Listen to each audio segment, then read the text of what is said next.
Okay, great. And Vitor, I'll let you take it away, and you can also start sharing now if you'd like. Yeah. Uh,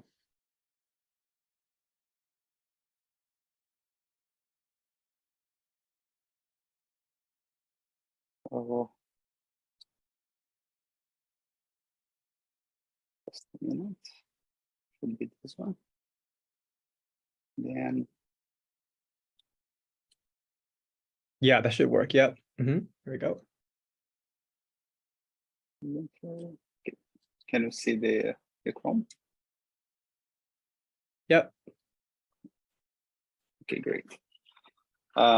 So today we're going to talk a little bit about team formation and how to build a software engineering team, flexible software engineering team. These days, it's been, I wouldn't say hasn't been like very difficult to find software engineers because of the layoffs. It used to be much more difficult. What I've been seeing is that when we open up a job post, a lot of applications are coming, which is different than maybe 5 years ago. We will be discussing like different moments of a company, different aspects that would drive us to make decisions when we are building a team. As James said, my name is Vitor, and I am a co-founder of Napice. I am also a technical professional. I've been working with software engineering for 17 years. And I started in 2004 building web applications. I've worked with so many different technologies in my career. I spent 12 years as an IT, as a web developer, a web engineer, mobile engineer, also DevOps engineer. And then I switched to an engineering management role. I became a manager. I became a startup CTO. I also led a team of 40 people as a VP engineering in Canada. I'm originally from Brazil, but I live in Canada. I live in Vancouver nowadays. I wrote, could you please introduce yourself in the chat? I know that James already asked you to do that. So if you are new, if you have just joined the call, if you want to introduce yourself in the chat, feel free to do it. So just a few guidelines. So just stay on mute unless I will invite you to the call to talk to me. And there will be some moments for collaboration during the call. If you want to turn on your camera, if possible, would be nice, just for more engagement. And there will be some breakout rooms today. And I would try to make this live session as much interactive as possible. So I promise that this is not going to be a college class where I will be speaking 90% of the time. I will try to speak 50% of the time, and you guys will also be talking to me and engaging with some of the questions that I brought. So I want to start with the first question that James asked me when we discussed this live session, which was, how should we balance the number of senior and junior software engineers on a team to ensure that we are able to deliver good software today and also good software in the future? And I think it really depends on many factors, right? When you are thinking about dividing a team, first it depends on your current team, like the teams that you have in your company. It depends on the budget. It depends on the work that you need to do. It also depends on the product that you want to build, whether it is just one product or multiple products. And it depends on the phase of the company as well. Whether you're a startup, like let's say you're building the first MVP, or you're already achieving product market fit. We will discuss these aspects and see how teams can evolve over time. So the first aspect is this one. The first, I would say, use case that I brought. And this is very standard, right? So when we think about building a team, we think about having a more diverse team with maybe one senior, one intermediate developer, and one junior developer, for example, or like 20% of one category, 40% of the other one, and 40% of the other one. So we build this paradigm, and then it's easy to build the mentorship flow that comes usually from the senior developers more experienced developers to the more junior, to the less experienced developers. This is really good for collaboration. So you can foster collaboration in a team. You can allow developers to grow like in their careers and start already practicing some of the soft skills, some of the leadership skills. So I would say this first use case is very common in companies, and it is pretty good. So, and the second one is when you have a team and you make a decision to hire seniors and intermediate developers, and you disregard the possibility of having juniors in your team. And this could happen for many reasons. Maybe this software that you want to build, maybe the architecture that you want to build, it's very difficult. Maybe the challenge is difficult, so you don't have a lot of space for junior developers. And then mentorship would probably flow from the seniors to the intermediate in this case. And this is also a possibility. So again, depends on the characteristic. There is not a very specific role, in my opinion. And then you have teams. You could have a team that is more composed by junior developers and intermediate developers. As an example, there is a company that I've been working as a fractional CTO since the beginning of this year. And the majority of the company is juniors and intermediate developers. They only have one senior developer. And that happened because the first engineers of the company, they weren't senior developers. So they didn't have the capability to hire more experienced developers than themselves. And nowadays, they are redesigning the whole structure to be able to add more seniority. So it wasn't nobody's fault. It was just the initial team and they were able to deliver that result. And there is also the possibility of only having a senior team. So I've seen that. I've talked to a few companies in the past that only hire senior staff, principal software engineers, and they don't really hire junior developers. And that can be a strategical decision. It's probably coming from the CTO's mind or from the VP's mind. And it is obviously possible. And I think it depends on manufacturers that we're going to be discussing now. So the first factor that I think it's very important is, what are you building? So what problem do you have today? Do you have a technological problem? So as an example, we have this very standard monolithic application. You could, for example, have everything together in a container, like full stack, front end, back end together. Or you could even split that and have a React.js application and maybe a Node.js in another container. So for this kind of applications, you don't need a very senior team. It's good to have a senior team to build a modular system, right? A very well-designed system. And having seniority is important just to help to guide the less experienced developers to execute the work, to be able to write the design docs, to be able to structure and lead these teams. But when you come to this kind of architecture, you start having more complexity and you start needing to have more people. So while here, you might need 2 or 4 developers to build an MVP or to build a new product.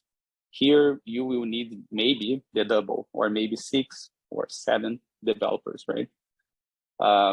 And here, you might need people that already have experience with microservices, people that have experience with NoSQL, with SQL, and with different types of things that you need to have to be able to execute this technological strategy. And then you could also have different types of architecture. You could have serverless, and there are other types of architecture that you could put in the system. And that would basically increase the complexity of your engineering team. So it would become more difficult to hire and just to, you would need more senior people, in my opinion. So there is the architectural phase, like the stack that you're choosing. And there is also the business phase that you have. So where is your business in? So you could be in the customer discovery phase and also in the MVP phase. And let's say that the monthly recurring revenue at this moment is 0 because you're just building an MVP and you have received funding from a fund in San Francisco, for example. They signed the check of $300,000. And then you cannot have a lot of developers in your team. So maybe in this moment, you want to make sure that you are hiring the most experienced people that you can find, because you don't want to make, you don't want to make the technology very complex, because you are probably just coming up with a proof of concept. And you don't want to only have juniors at this moment, because you want to be able to execute. So this is not the moment to learn, in my opinion, like when you are building the MVP, or even when you pass through the MVP and now you're getting the initial customers for a new product. You want to make sure that you are doing the right things, that you are making the right decisions, right? So in this case, I would prefer to have less developers, but more experienced people, just to avoid, it's impossible to avoid tech debt, because we always have that.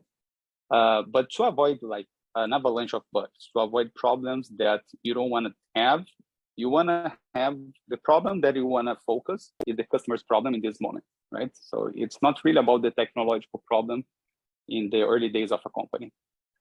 And then you pass through this phase, and now you're able already to generate $50,000 a month. And now you just signed 2 checks with 2 funds in Seattle, and now you have 1.5 million in the account. And now you can build and bring more developers to the team. So maybe now you're going to be bringing marketing people. Now you might be also thinking about launching new products in the company. So now maybe instead of just having 1 squad of developers, you are going to have 2 different squads or 3 different squads, because you want to create new products, and eventually the architecture is going to evolve. And maybe that's going to be the time to rethink about how your teams and how your paradigm is going to look like.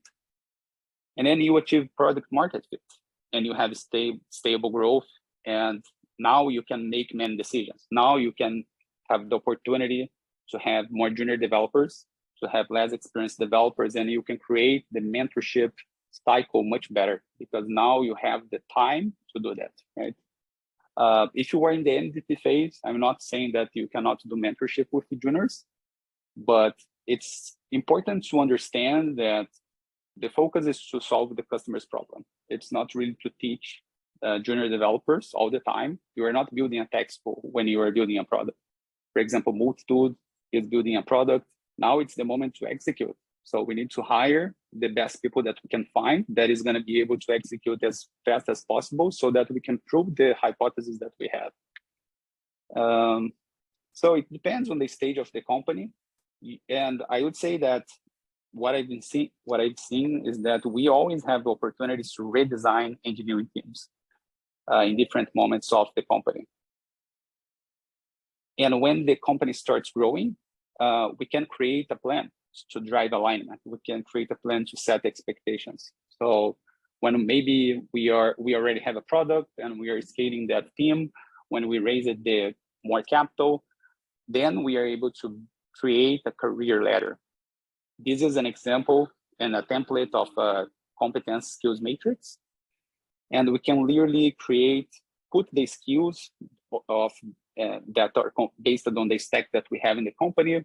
And we can categorize how our developers are in the skills, and we can create a career plan for them. And we can create the levels, like the junior developer, intermediate developer, senior developer, staff developer. Some companies call it LI, L1, L2, and up to L6, right? So it really depends on the size of the teams that you have. But to be able to set these expectations, to be able to drive this alignment, you need to be solving a customer problem. You need to be able to be reading the market and to have funding to be able to create this structure to allow mentorship internally. And then I would like to ask you now, how do you balance the number of senior and junior software engineers on a team to ensure good engineering delivery, both now and in the future? And you can raise your hands. I can give 3 minutes, and I will put here in the timer. Maybe raise your hands. If you want to speak in the mic, it's fine. We can just start the discussion. I can also, you can also drop in the chat, like whether you agree with what I just said and how different it looks like.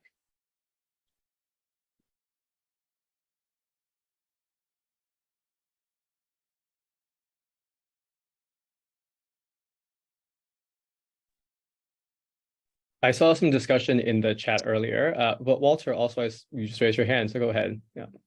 I was just going to say it's probably maybe not quite stunned silence, but it's funny. Like I was just writing some notes saying what you're saying is even about the architecture is really obvious, but it's really obvious in a very implicit way. And I'm sort of thinking about maybe where I work and how, you know, I kind of the long story, even sort of before I was there, how the sort of funding probably influenced who they were able to hire, and the technology choices probably weren't appropriate given those constraints. So it was super interesting.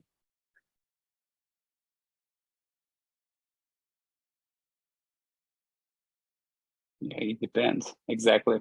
I think also, like, it's funny when we talk about levels. So what is a senior developer for my company and what is a senior developer for the market? Sometimes we interview people that are senior developers in their resume, but we don't consider them senior.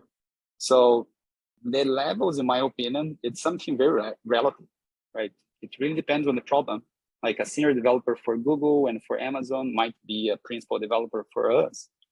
So, and it might not even be a good fit because maybe your team is so small that they will want to over-engineer all the solutions, and it's not simply going to work.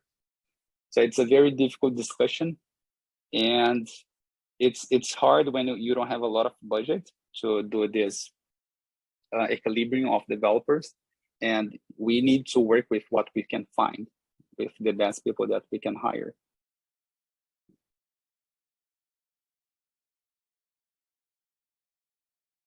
Sarah said, even though I have reasonable sized team, there is resistance to bringing juniors since we are a mature startup, and there is a lot of pressure to build out the final features with SO before we bring juniors in. So I only have one junior. Yeah, I understand that.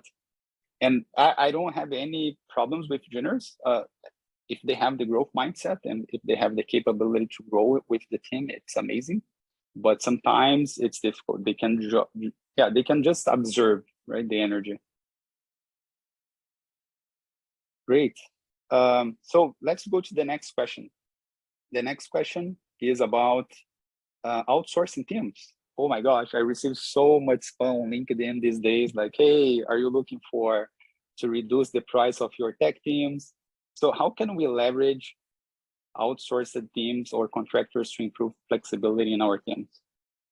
Another discussion that it is difficult. Some engineering leaders are, I would say, resistant with outsourcing companies, but in my opinion, it really depends on the problem that you have. Sometimes it's okay to delegate to these companies. So let's take a look at some of the advantages of having outsourcing teams. The first advantage, in my opinion, is that it might be the cost saving. So maybe you are in the US and maybe you can contract a company that is based in a country where the currency is much less valuable than the dollar. So you might be able to save some money and eliminate some office space, equipment, recruitment costs, benefits, and many other costs that we would have. And with the right outsourcing company, you can definitely scale up your team and also scale down your team very fast. So it's, yeah, you need to build a relationship with a few good outsourcing companies to be able to really take advantage on that. And I would say I receive a lot of messages from the wrong ones most of the times on LinkedIn. I think it's also possible to increase flexibility and scalability of the teams, as I was saying.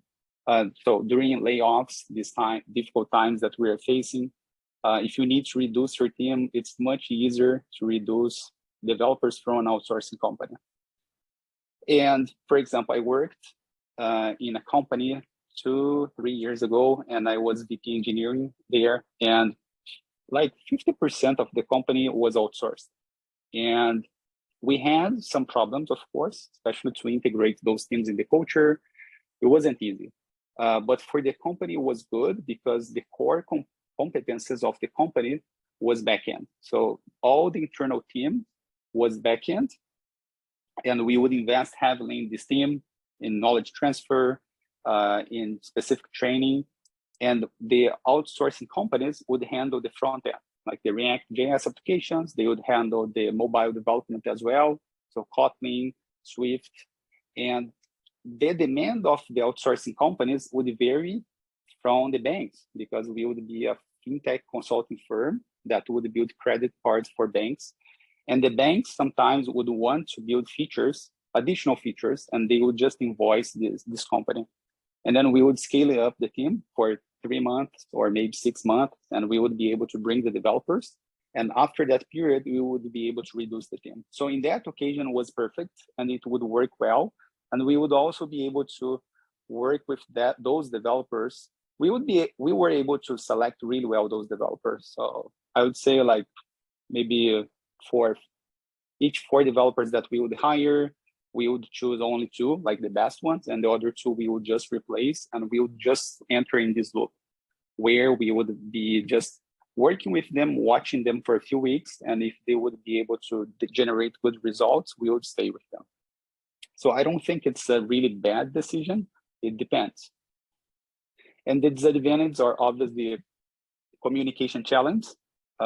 Depending, as I was saying, you may want to hire people that is in Pakistan because the currency is different, and it is much better to work with them. You're gonna save money, but there are language barriers. I hope my language barrier is not that bad at the moment. It improved a lot over the past years. So misunderstandings, like delays.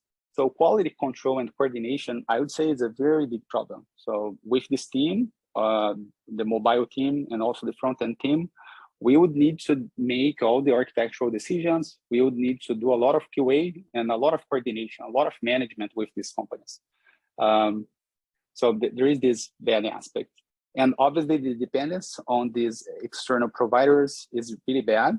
To do the knowledge transfer with them, you end up losing a lot of knowledge when you decide to work with them.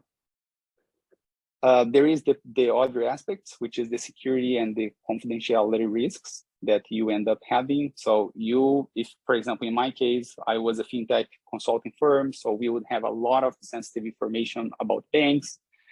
And it was very important for us to establish security measures, to have the agreements in place, to have the data protection protocols, just to mitigate those potential data breaches that we could have. I would say the transition and the integration costs, they were also a pain for us, and also the lack of alignment with the company culture and values. Oh my God, this was terrible. Like, it's really difficult to bring someone that is managed by another engineering manager or by another CTO to join your company that has a different view, that maybe is not gonna buy the vision of the company. They're just there as a resource, right? In most of the times. There are obviously exceptions. We cannot generalize everyone, but at least based on my experience, that's what I got most of the times. And I was also part of an outsourcing company a long time ago. So I'm from Brazil. I worked for 3 years for US-based companies as a senior software engineer. And I was treated as a resource. I was treated as, hey, this guy is from this vendor, and he's not really part of the company. So I wouldn't be in all the meetings, and I would feel that I wasn't part of those clients.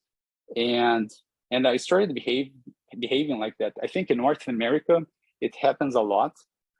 In this company that I worked, they would also have this mindset, and I was able to help them to improve. So now it's my time to ask you, how do you leverage outsourcing teams and contractors to improve flexibility in your teams? And I will give you 3 minutes. If you want to speak, feel free to go to the mic. If you want to drop a message, just saying, like, I outsource 50% of my team and it's horrible, or it's really good.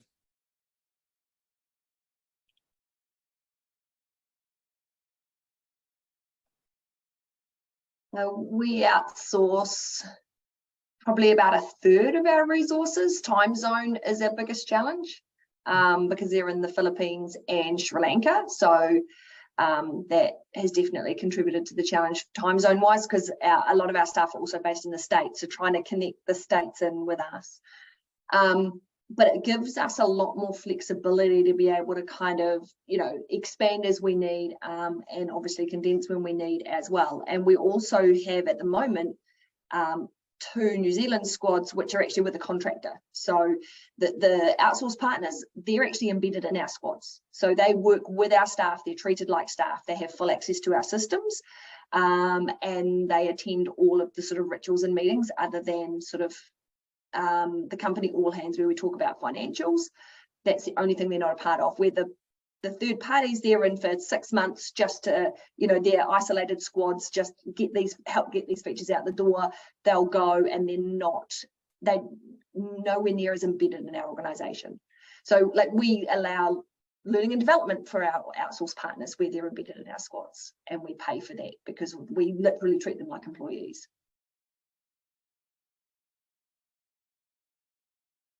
Amazing. Very good experience. I know a lot of people that avoid, and I'm reading in the chat, like I avoid outsourcing from Trace, had a bad experience with it ages ago.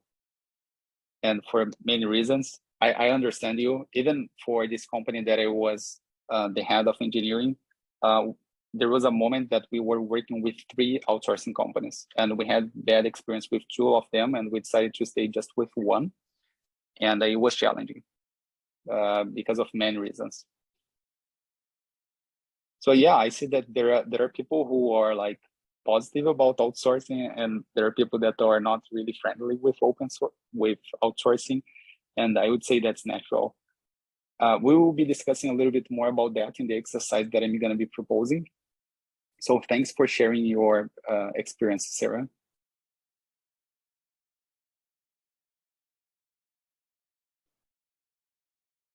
And then now the final question for me: how can you, or for us actually, how can we allocate team members across work that better accommodates quick scale ups or downs, hopefully avoiding painful layouts, in your opinion? What is your strategy for that? Like, have you recently had to lay off part of your team, and what did you do to accommodate that change?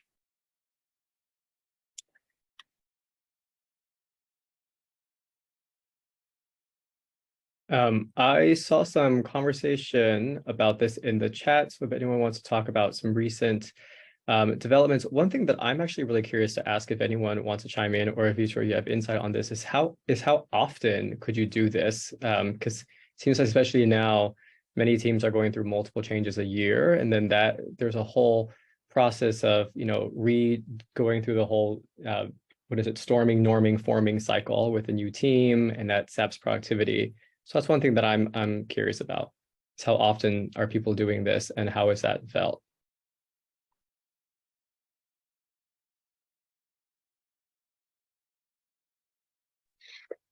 Hey everyone.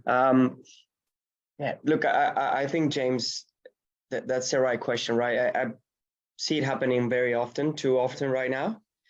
So by the time you get to performing, if you ever get there, the team is already changing. I mean, nowadays it's very common also to hear that you ask someone for how long they've been in the team or the company, and they go like, oh, a year. Like, that's a long time, right? So I spent 10 years in my previous company, and so I guess that's one of the challenges, to really manage to form a team that will perform in the long run, which gets you in this position where you need to be flexible. And look, scale ups, scale downs, I think that in my experience, the best way is to have a good outsourcing model for that.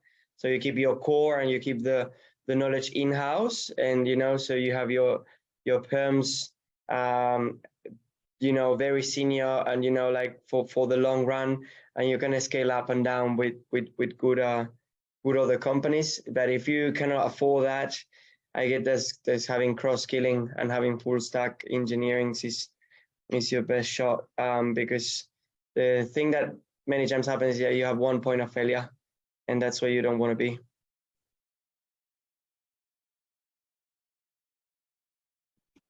Amazing. Totally agree. One of my points is exactly like cross-functional training, like cross-skilling. And if I'm looking to hire new people now, I would prefer generalists. So I wouldn't go for technology. I wouldn't go for frameworks. I would just go for like, I wouldn't say only fundamentals, but I would try to understand whether people know well technology, whether they can build technology instead of using technology, in my opinion. And there are many ways of analyzing that.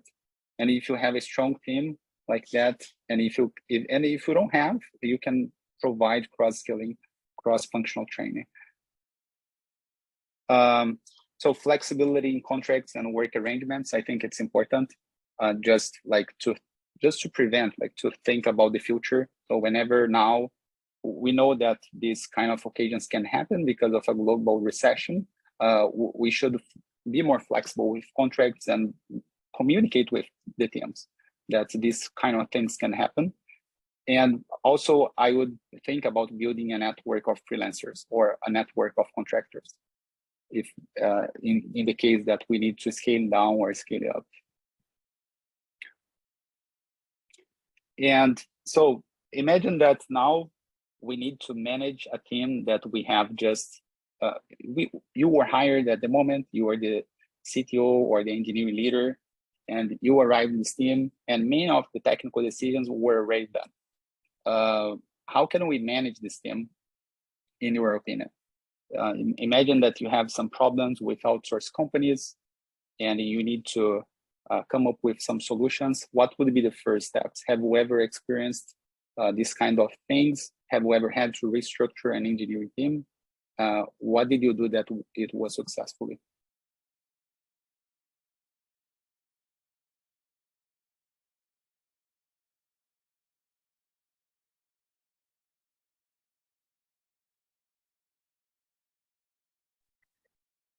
I can go again while people are typing.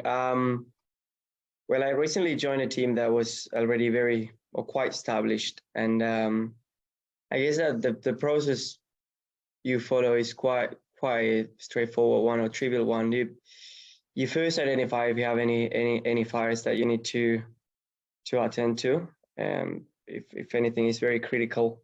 If not, probably the next thing is you start looking for things that are not working well, and you start identifying, right? But you need to take your time. So I think that's the most important thing. Hopefully, jumping into a team that is already set, they will give you some time to set up and identify what are the areas you want to work on, and then you start trying to draft a strategy towards that.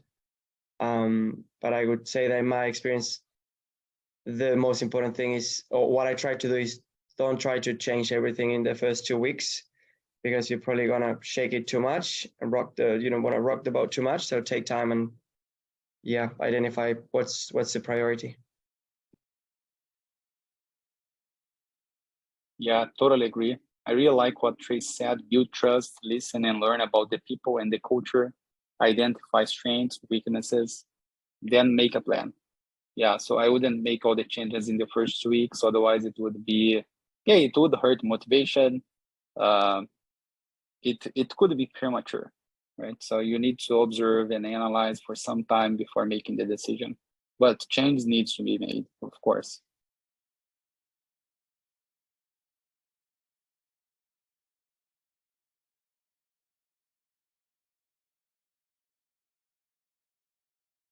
So Sarah said that it was her first CTO role, and she had to understand the challenge to be able to support them.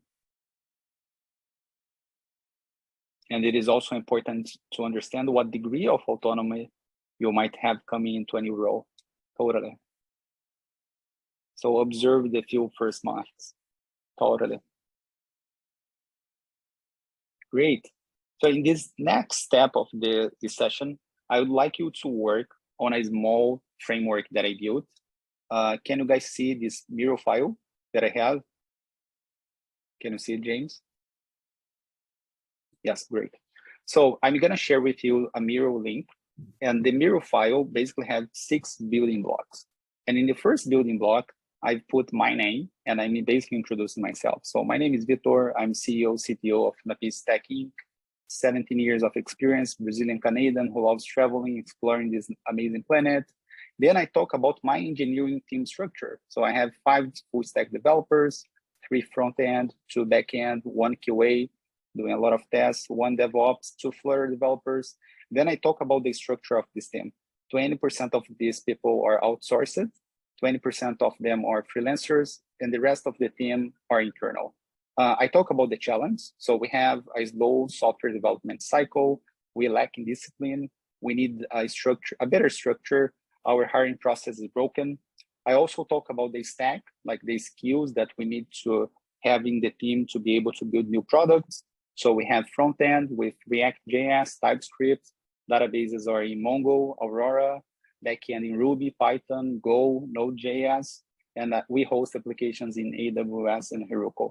Some of the engineering processes that we run are the QA processes, the design docs, Agile and Daily Scrum. We obviously do retrospective and all those other ceremonies, and we do a 300-degree feedback sometimes. The mentorship process in my team is basically formed by subscriptions that we pay. So we use Plato HQ for engineering managers. We buy courses on Udemy, Maven, and also in Cloud Guru. So I will give you this link, and I will give you 10 minutes to complete this framework. And then after that, we will break out rooms so that you can explain to your team members or to your colleagues what are some of the challenges that you have and what is the structure that you currently have in your teams. And you're basically going to be receiving some feedback from them, and they will also be waiting for you to provide feedback. So I gave you the Miro file. We have more building blocks here, as you can see. So I created, I think, 20 or 25. And you can go there and you can just play a little bit. So this is going to be a collaborative session. You will basically describe your current company, your current challenge. You will present that to your friends, I would say. Everybody here is kind of professional friends. And we will just learn with each other. And I will give you 10 minutes. Hey, Vitor, just for time's sake, I might suggest if it's possible, could we do like 7 minutes for this? And then do 7 minutes of breakout? Okay, great. Thank you. Yeah. And I can keep track of that time. Yeah, I think it's going to be relatively faster. I think you don't need 15 minutes as I put here. Okay. 7 minutes might be good. Okay. And then more 7 to, yeah, you can put the time. I think it's going to work. Maybe we can break out rooms, 3 people, and then it will be shorter. Yeah, totally. Yeah. We do like 5, 4. Yep. Yeah. I'll just check in again when we have a minute left. Yeah. Is everyone accessing the Miro okay? Yeah, okay, great. Please feel free to drop me a note if you can't access something and I'll help you. So question from Tracy, skills needed, not skills existing. I think you could put both. You can talk about both. It would be great.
Doing time check, folks. We have about 3 minutes left.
All right, folks, about another minute. Please go ahead and start wrapping up. I love that someone had written for challenges in Pain Point New Zealand.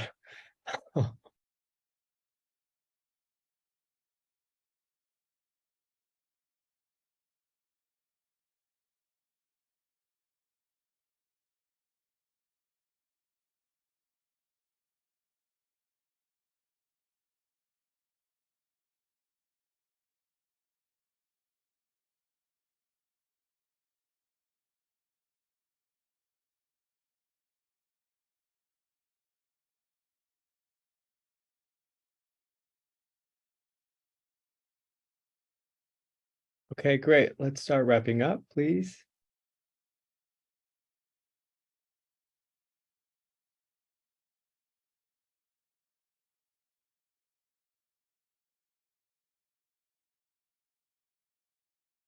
And then, Vitor, you wanted to direct people to the next part? Yeah, sure. Yeah, so the next part would be basically we're going to break out rooms and you have like 1 to 3 minutes to talk about your framework, to talk about your current situation, and you will receive feedback. You can reconnect with your partner after the call just to brainstorm more and to get more insights. And that's basically the idea. So I will let James break out rooms. Okay, so I'm going to start assigning the breakout rooms, and then we'll again have about 7 minutes for discussion here.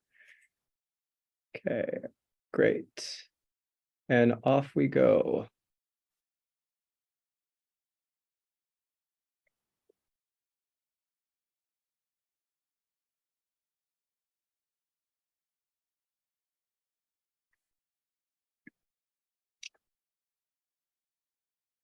Should I stay or should I go? You should go to one. Music. Yeah, you can go to one. I put you in one with Julian and Sarah. Yeah. I'll stay in here. Yeah.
Hey folks, welcome back. We'll just wait another few seconds for everyone else to join us as well.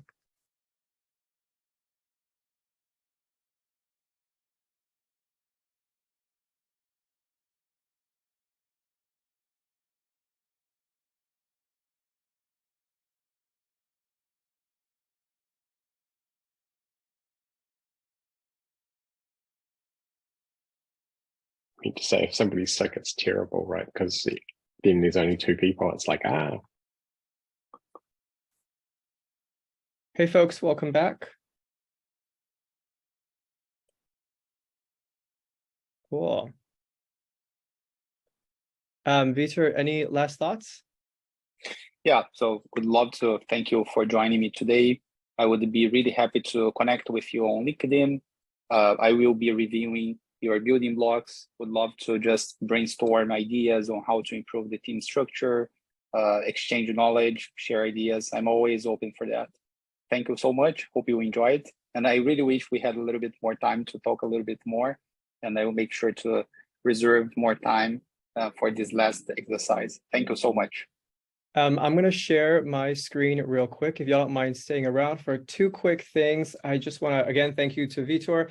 Vitor also has a Slack community for Napice that I think, Vitor, if you drop it in the Slack, in the chat, people can talk about that. I just want to call attention real quick. Our next Tech Leader Chat in June will be about succeeding as a new manager. And then we have one after that on building a fulfilling career path for your engineers. That's in June and July. Please go to our meetup group to sign up for that. And then, of course, we would love to hear your feedback. I'm going to go ahead and drop these links into the Slack. And if you want to continue discussion, we also have a Tech Leader Chats Slack group as well. So let me just drop these two both in. Would really appreciate feedback so that way we can continue to plan events that really work for folks. All right, so I'll drop it there, and then I will hang around for a little bit if folks have any other last questions. Or if anyone wants to complete the survey. But otherwise, thank you so much to everyone for coming today, and we look forward to seeing you at the next one. I will stop the recording now. Thanks all. See ya. Thanks. Bye. Thank you.